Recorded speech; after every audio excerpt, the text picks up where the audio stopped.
As Alexander Hamilton wrote in Federalist 6, let experience be appealed to for an answer to these inquiries. The Constitution as Necessary Compromise by Jorg Niprath. Utopianism appears to be inbred in the human brain, the desire for the perfect life, however a person might define that. Parents tell children to follow their dreams. Adults, too, often follow suit. Examples abound, from the 49ers of the California Gold Rush to the dropout hippie communes of the 1960s to current athletes and entertainers. From print publications to electronic media, the protagonists of many stories, fictional or true, are those who followed the beat of their own drum.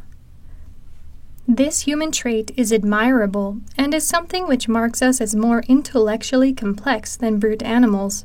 Aristotelian understanding of happiness, eudaimonia, is that quest for a fulfilled and flourishing life, to be truly human.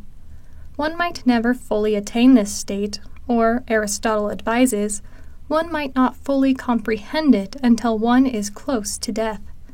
Even the failure of such a quest, though, can teach valuable lessons. A person might end the journey to become a singer once she realizes that the agitation among the neighborhood's cats stem from the sounds she emits. Instead, perhaps a new dream to become a talent agent forms to motivate her. Looked at another way, even if her utopian vision fails completely, it likely affects only her and perhaps a few around her. By contrast, utopianism at the level of societies is much more dangerous to human flourishing.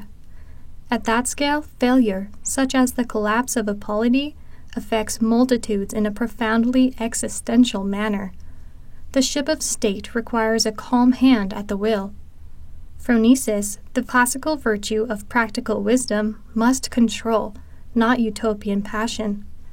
The statesman must have the clear ability to make the moral and practical choices which conduce best to the well-being of the community. Still, there lurks the unsatisfied yearning to achieve, or to return to, the perfect society. It is the psychological desire to return to a Garden of Eden and a state of perfect innocence. From a Neoplatonic perspective, which influenced the writings of St. Augustine and other early Christians, this yearning might reflect the human soul's longing to attain union with the ultimate good, or God. Writers since ancient times have dabbled in philosophic creation projects of ideal societies. Plato's 4th century BC Politeia, the Republic, his prescription for a government run by a guardian class of philosopher kings, is an early example. Thomas More's 1516 book, Utopia, about an ideal society dwelling on an idyllic island, is another. More recently, Karl Marx's writings about the process of historical transition which ultimately would end class strife through the establishment of a classless, communist society dazzled many acolytes. Common to these three particular works, it should be noted, was opposition, in some manner or another, to private property. Another commonality was a degree of hostility to the traditional nuclear family structure. At least the first two of these works are not necessarily to be taken at face value.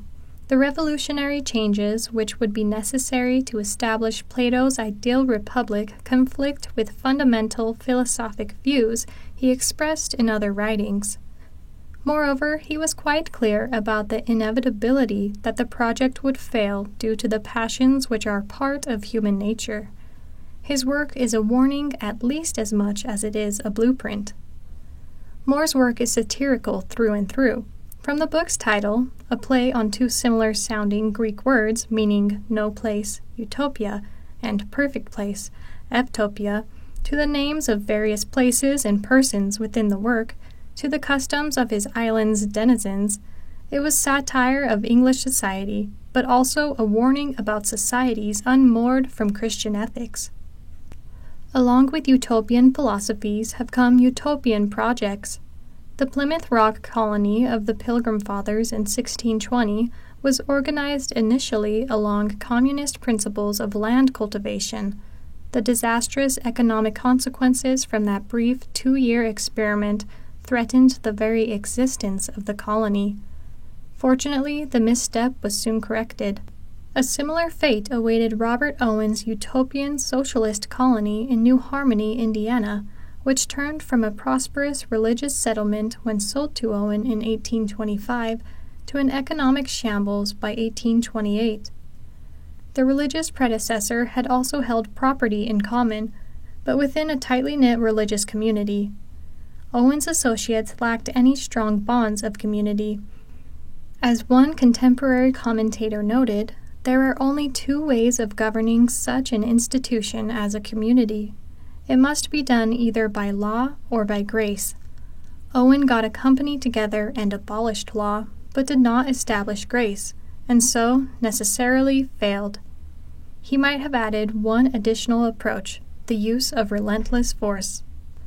Often these utopian communities are driven by a fervent vision of a new type of society founded on religious principles. They seek to create an earthly community close to God. Besides the Pilgrims, the Shakers and other charismatic groups come to mind. Others, like the Owenite socialists, are motivated more by secular ideologies. Sometimes an odd brew of messianic zeal and political ideology is blended, as in the apostolic socialism of Jim Jones's People's Temple in Guyana. These groups eventually adapt their dogma to the complexities of human nature and the real-world challenges of social living, as the Pilgrims and the Latter-day Saints did, or they disintegrate, as was the fate of the Owenites and the Shakers. Tragically, some come to a violent end under the thrall of a toxic prophet, as did the unfortunates of the People's Temple. Another factor which contributes to the instability of utopian projects is the scale of the venture. The communities previously mentioned were comparatively small. The Aristotelian ranking of associations from the family to the clan to the polis encompasses ever greater numbers. As those numbers increase and the members' relationships to each other become more distant, the bonds become looser. Human nature is, essentially, selfish. Self-interest is not necessarily bad. Killing an attacker to save one's own life has long been recognized as the most fundamental of natural rights. However, another human characteristic, more developed than in lesser species, is altruism. Altruism and one's willingness to incur burdens for the benefit of another is most pronounced in regards to those whom we know. The bonds of love are strongest towards immediate family members. They are also present, but less intensely, towards the extended family. Beyond that lie the still significant bonds of friendship about which Plato and Aristotle mused at length. Aristotle considered the highest form of friendship that which is maintained not for what one might get out of it, but instead what is done for the benefit of the other. He also considered friendship as the key measure of proper self-government in the polis. At some point, however, the number of residents within the community might grow too big for the mutual interactions required to maintain friendship. As that number grows, the psychological tension between self-interest and true altruism inevitably favors the former. For example, a communist approach to work and reward can succeed within a family, perhaps even an extended one of long-standing relationships. Trouble arises when the relationships are not familial. To eliminate this inequality of sentiment, utopian societies seek to undermine or abolish the family and other voluntary affinity groups, which itself is doomed to fail and simply accelerates the group's collapse. A large utopian society whose members are not bound together by religion or by rules derived from long-established customs which reflect the traditional ordering within stable communities requires increasingly brutal force to maintain commitment to the utopian project. Pol Pot's devilish regime in Cambodia nearly half a century ago is a notorious example of this, as memorialized in the chilling movie The Killing Fields. No matter how intellectually promising and rationally organized the effort is, human nature and passions will derail the utopian project. Plato laid the problem at the feet of Eros, passionate love and desire, which appends the controlled marriage and mating program his ultra-rational utopia required. Among the rulers, nepotism and greed manifest themselves. It is hardly shocking that Fidel Castro acquired a wealth of nearly $1 billion at the time, all while exhorting the unfortunate subjects in his impoverished nation to sacrifice for La Révolution. The inevitable failings of the system set off a hunt for scapegoats, those wreckers who do not show the requisite zeal and who harbor counter-revolutionary or other heretical views. Within societies which are not openly pursuing some political or religious utopia, there may nevertheless be strong currents of utopianism. In our time and place, the extreme emphasis on risk avoidance is a utopian quest. It has resulted in a bloated legal and administrative apparatus as smaller and more remote and dubious risks are targeted. Economic and social costs are ignored as a health and safety security state takes shape. Those who dissent from the secular millenarium orthodoxy are liable to be marginalized or cast aside like religious heretics. Individual rights of association, religion, providing for oneself and one's family, and bodily autonomy are subject to the guesses and whims of unelected credentialed experts.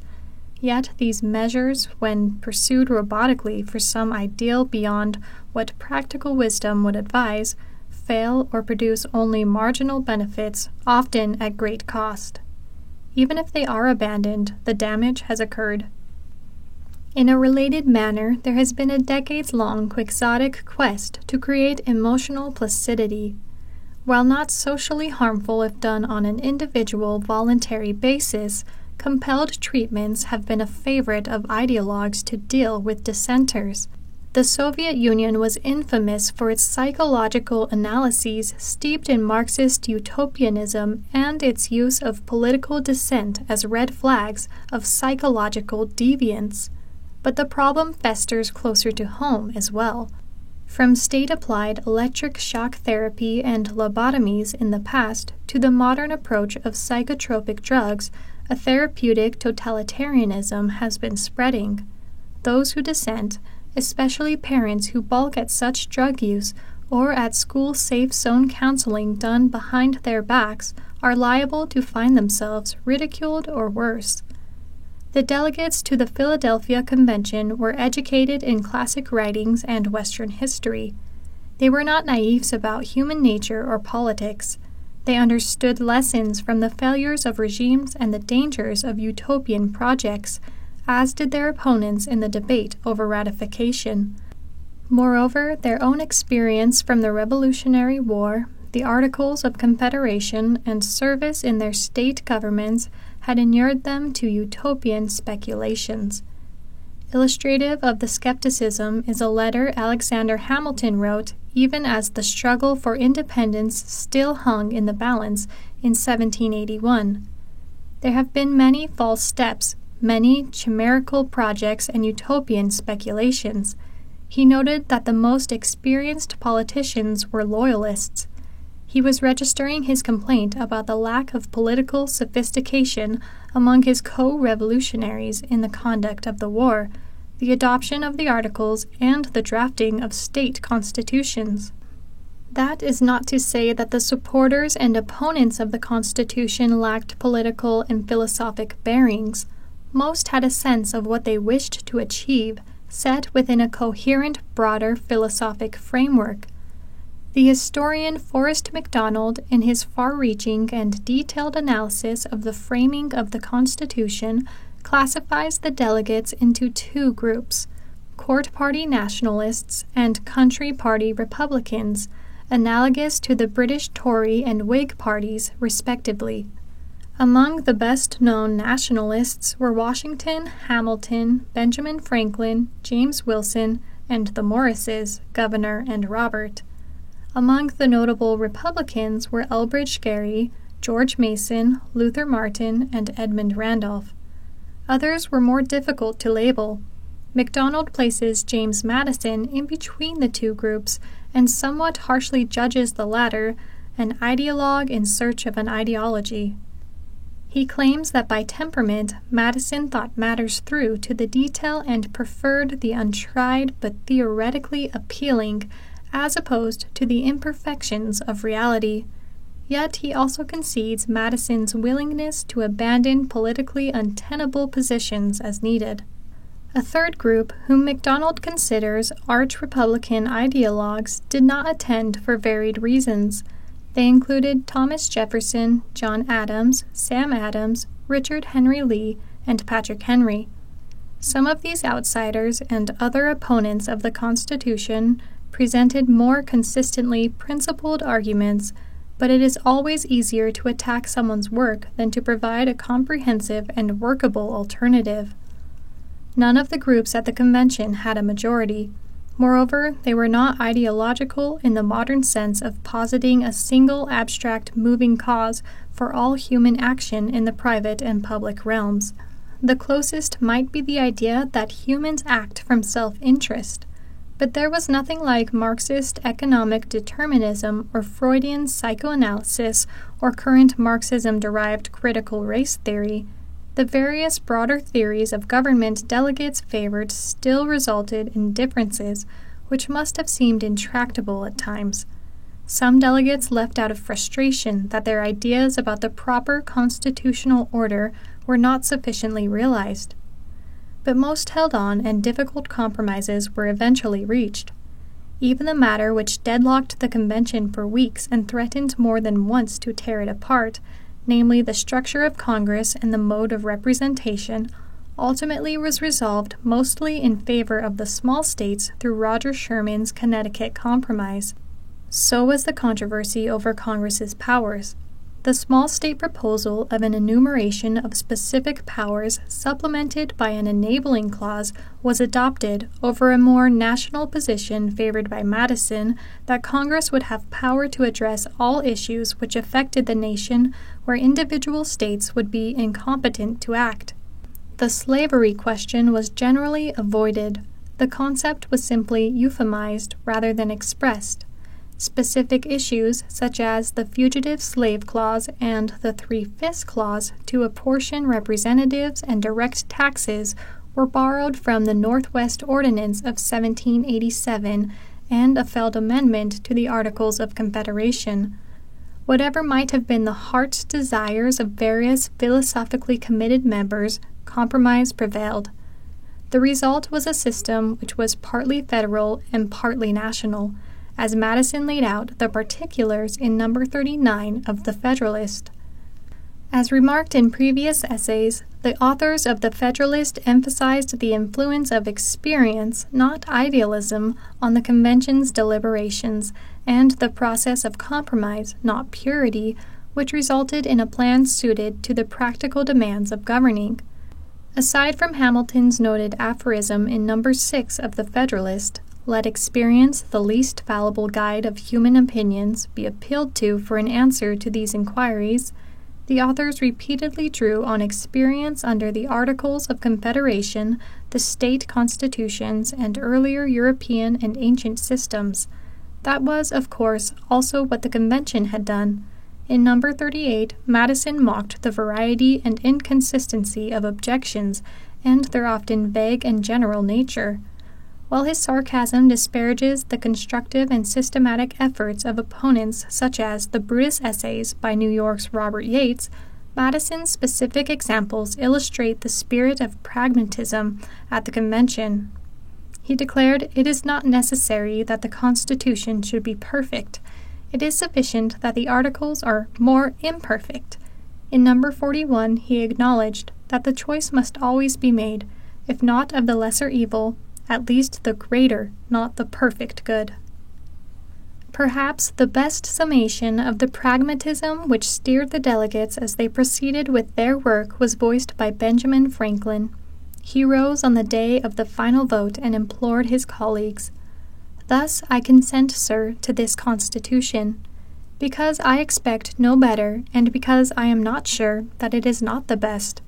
The opinions I have had of its errors I sacrifice to the public good. I cannot help expressing a wish that every member of the Convention who may still have objections to it would with me on this occasion doubt a little of his own infallibility, and to make manifest our unanimity, put his name to this instrument. York W. Niprath is an expert on constitutional law and a member of the Southwestern Law School faculty. Professor Niprath has been interviewed by print and broadcast media on a number of related topics, ranging from recent U.S. Supreme Court decisions to presidential succession. He has written opinion pieces and articles on business and securities law, as well as constitutional issues, and has focused his more recent research on the effect of judicial review on the evolution of constitutional law. He has also spoken on business law and contemporary constitutional issues before professional and community forums, and serves as a Constituting America Fellow.